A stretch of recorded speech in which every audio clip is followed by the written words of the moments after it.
kami Tuhan. Biarlah setiap nafas kami, setiap ucapan kami hanya untuk memuji-Mu, hanya untuk menyembah-Mu Tuhan. Sebab Kau yang layak Bapa.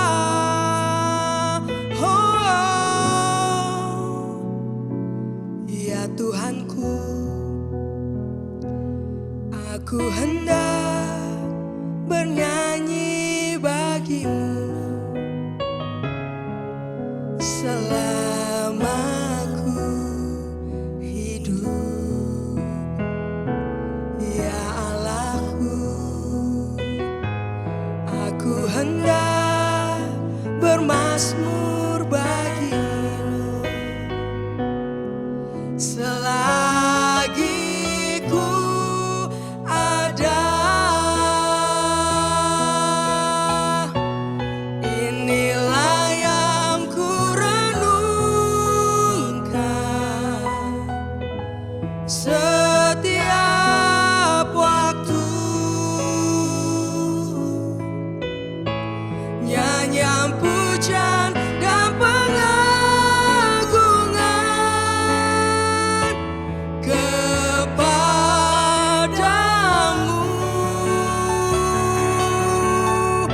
Biarlah manis Kau dengar Tuhan, manis Kau dengar Tuhan, dan hatiku bersuka karena-Mu.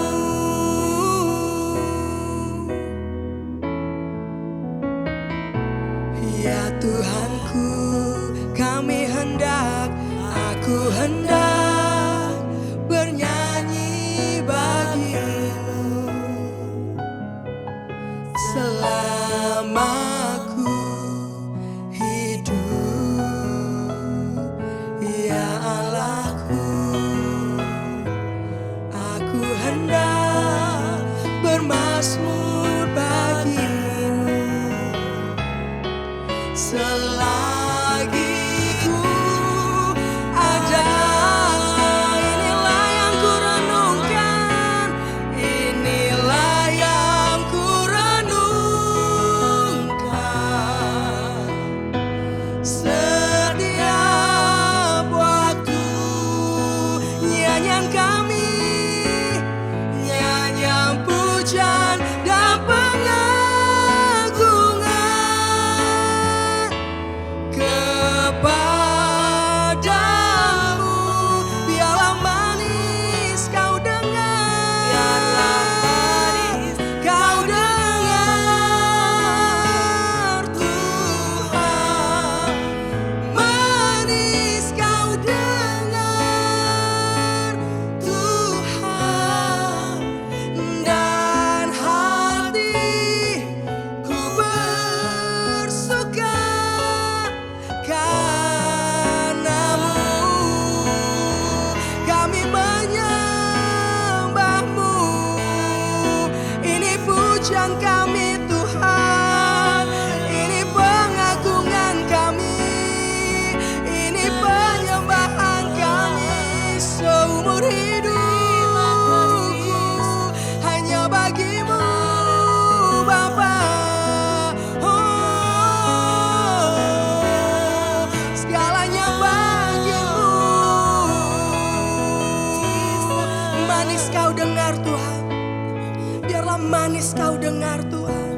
Inilah yang kami renungkan, inilah yang ku renungkan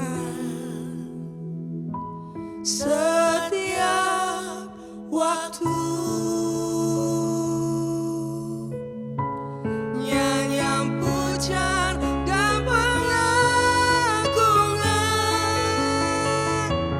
kepadamu.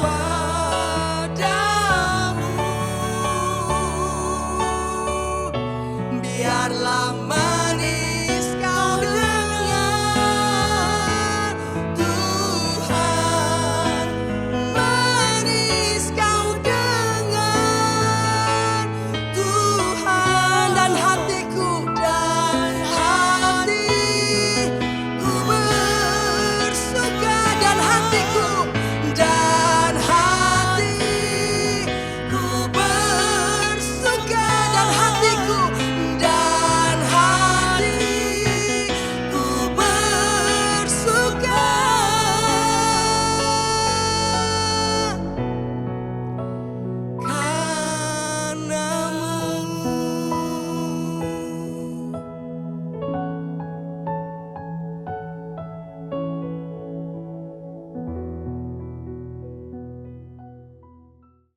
Shalom jemaat terkasih di dalam Tuhan. Renungan firman Tuhan hari ini terambil dari kitab Bilangan pasal yang pertama. Saya akan bacakan ayat yang ke-52 sampai ayat yang ke-54. Orang Israel haruslah berkemah masing-masing di tempat perkemahannya dan masing-masing dekat panji-panjinya menurut pasukan mereka. Tetapi orang-orang Lewi haruslah berkemah di sekeliling kemah suci, tempat hukum Allah, supaya umat Israel jangan kena murka. Orang Lewi haruslah memelihara kemah suci, tempat hukum itu. Maka orang Israel berbuat demikian, tepat seperti yang diperintahkan Tuhan kepada Musa, demikianlah diperbuat oleh mereka. Nah, jemaat terkasih di dalam Tuhan, di dalam Bilangan pasal yang pertama ini ada dua peristiwa penting yang kita bisa ambil untuk kita bisa renungkan, yang menjadi pelajaran penting bagi setiap kita. Hal penting yang pertama adalah bagaimana perintah Tuhan kepada Musa untuk menghitung berapa jumlah orang Israel yang keluar dari Mesir.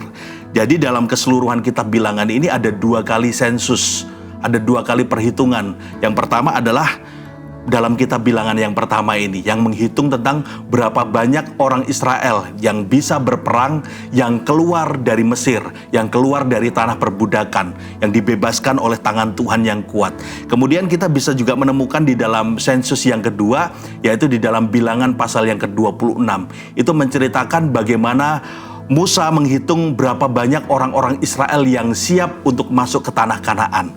Nah, kita menemukan ada perintah Tuhan bagaimana Tuhan menyuruh bangsa Israel untuk dihitung, menyuruh Musa untuk menghitung berapa banyak bangsa Israel yang dibebaskan oleh Tuhan dari penjajahan Mesir.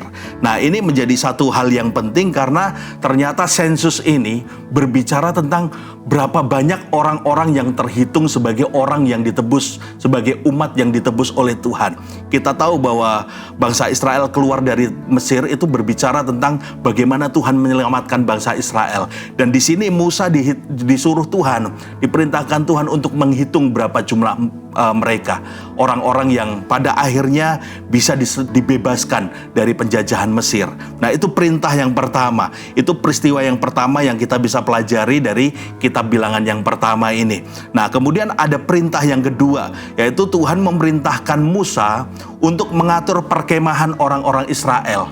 Bahwa setelah Musa menghitung berapa banyak orang-orang Israel yang terhitung sebagai orang-orang yang diselamatkan, maka Tuhan menyuruh untuk mengatur perkemahan mereka, di mana kemah pertemuan harus diletakkan di tengah-tengah perkemahan mereka. Jadi kemah pertemuan ada di tengah-tengah bangsa Israel, kemudian di sekeliling kemah pertemuan itu ada kemah-kemah orang Lewi, orang-orang yang dipilih Tuhan untuk melayani rumah Tuhan. Kemudian di sekeliling, di bagian luar, di sekeliling orang-orang Lewi itu barulah pasukan bangsa Israel menurut suku-suku mereka.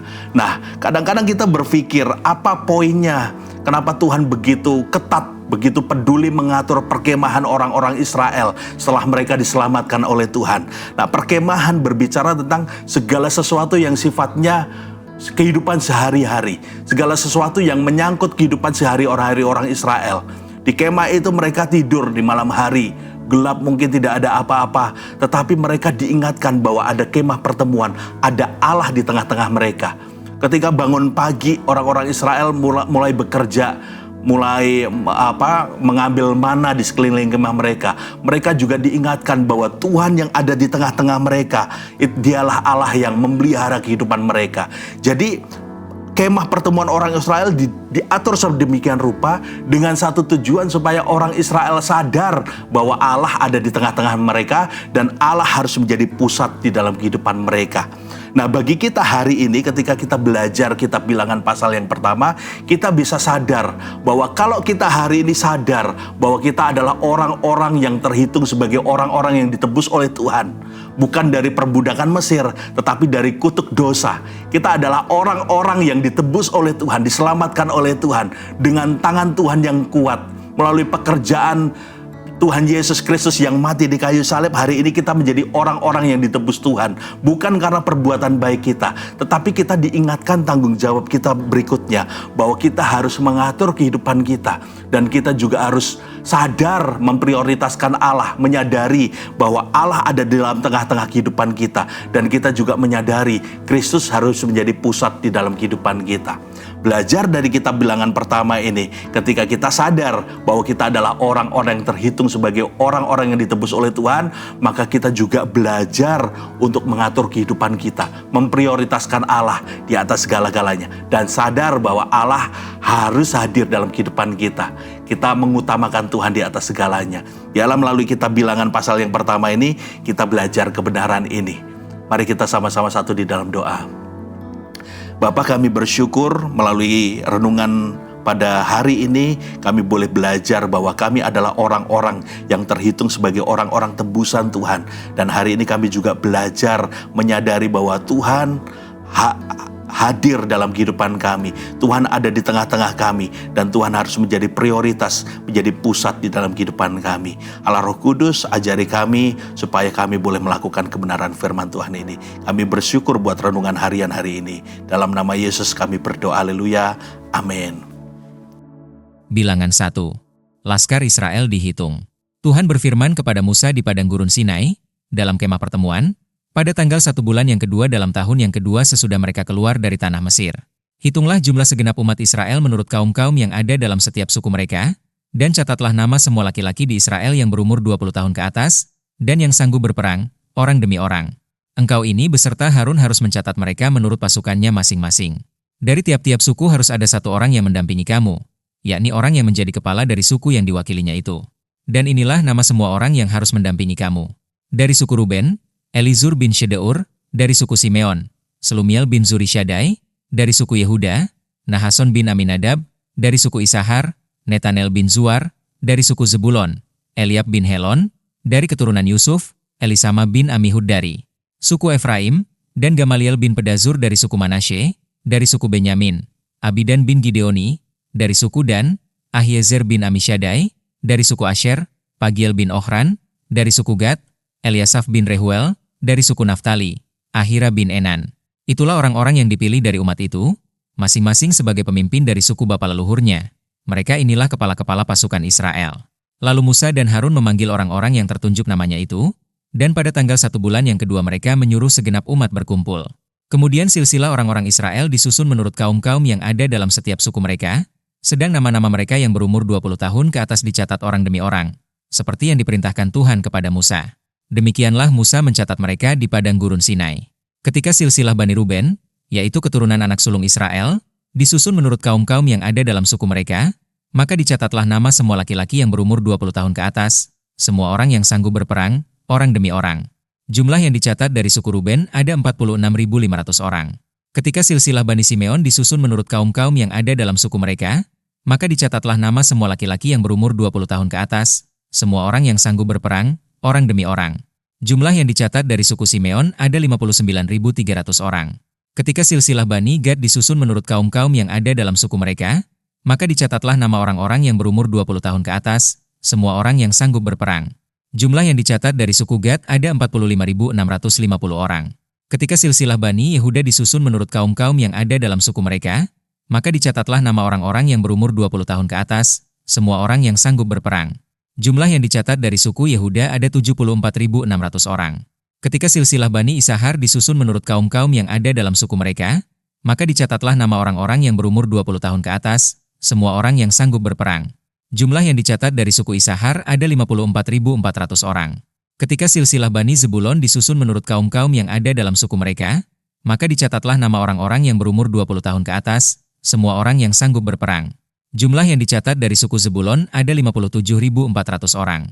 Mengenai keturunan Yusuf, ketika silsilah Bani Efraim disusun menurut kaum-kaum yang ada dalam suku mereka, maka dicatatlah nama orang-orang yang berumur 20 tahun ke atas, semua orang yang sanggup berperang. Jumlah yang dicatat dari suku Efraim ada 40.500 orang. Dan ketika silsilah Bani Manasye disusun menurut kaum-kaum yang ada dalam suku mereka, maka dicatatlah nama orang-orang yang berumur 20 tahun ke atas, semua orang yang sanggup berperang. Jumlah yang dicatat dari suku Manasye ada 32.200 orang. Ketika silsilah Bani Benyamin disusun menurut kaum-kaum yang ada dalam suku mereka, maka dicatatlah nama orang-orang yang berumur 20 tahun ke atas, semua orang yang sanggup berperang. Jumlah yang dicatat dari suku Benyamin ada 35.400 orang. Ketika silsilah Bani dan disusun menurut kaum-kaum yang ada dalam suku mereka, maka dicatatlah nama orang-orang yang berumur 20 tahun ke atas, semua orang yang sanggup berperang. Jumlah yang dicatat dari suku Dan ada 62.700 orang. Ketika silsilah Bani Asher disusun menurut kaum-kaum yang ada dalam suku mereka, Maka dicatatlah nama orang-orang yang berumur 20 tahun ke atas, semua orang yang sanggup berperang. Jumlah yang dicatat dari suku Asyer ada 41.500 orang. Ketika silsilah Bani Naftali disusun menurut kaum-kaum yang ada dalam suku mereka, maka dicatatlah nama orang-orang yang berumur 20 tahun ke atas, semua orang yang sanggup berperang. Jumlah yang dicatat dari suku Naftali ada 53.400 orang. Itulah jumlah orang-orang yang dicatat oleh Musa dengan Harun, dan dengan ke-12 pemimpin Israel yang masing-masing mewakili sukunya. Jadi semua orang Israel yang dicatat menurut suku-suku mereka, yaitu orang-orang yang berumur 20 tahun ke atas, dan yang sanggup berperang di antara orang Israel, berjumlah 603.550 orang. Tetapi mereka yang menurut suku bapa leluhurnya termasuk orang Lewi tidak turut dicatat bersama-sama dengan mereka itu. Sebab Tuhan telah berfirman kepada Musa, "Hanya suku Lewi janganlah kau catat dan janganlah kau hitung jumlahnya, bersama-sama dengan orang Israel, tetapi tugaskanlah mereka untuk mengawasi kemah suci, tempat hukum Allah dengan segala perabotan dan perlengkapannya. Mereka harus mengangkat kemah suci dengan segala perabotannya. Mereka harus mengurusnya dan harus berkemah di sekelilingnya. Apabila berangkat, kemah suci harus dibongkar oleh orang Lewi, dan apabila berkemah, kemah suci harus dipasang oleh mereka, sedang orang awam yang mendekat harus dihukum mati. Orang Israel haruslah berkemah masing-masing di tempat perkemahannya, dan masing-masing dekat panji-panjinya, menurut pasukan mereka, tetapi orang Lewi haruslah berkemah di sekeliling kemah suci, tempat hukum Allah supaya umat Israel jangan kena murka. Orang Lewi haruslah memelihara kemah suci, tempat hukum itu. Maka orang Israel berbuat demikian, tepat seperti yang diperintahkan Tuhan kepada Musa. Demikianlah diperbuat mereka.